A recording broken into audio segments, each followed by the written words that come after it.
В Сыктывкаре продолжают разыскивать без вести пропавшего Хаймусова Николая Михайловича. 53-летний мужчина бесследно исчез 13 декабря прошлого года. В 7 часов утра он ушел из дома номер 142 по улице Морозова. В 5 часов вечера был в районе театра оперы и балета, а затем, скорее всего, на маршрутном автобусе двинулся в сторону Дырновских дач. Сделал несколько звонков по телефону. Был пьян и, возможно, дезориентирован в пространстве. Устанавливается причина, почему он мог направиться в ту сторону именно, потому что он там не проживает, какой-либо дачи ничего не имеет. Знакомых, куда он туда мог поехать, тоже в ходе следствия в настоящее время так и не были установлены. Вот.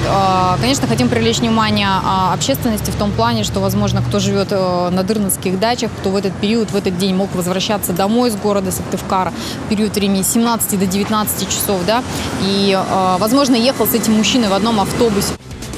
На вид Николаю Хаймусову 55-60 лет.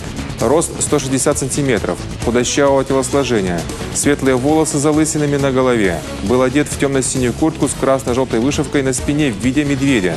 Серый свитер, темно-синие брюки. На голове была черная спортивная шапка. При себе имел большие строительные рукавицы.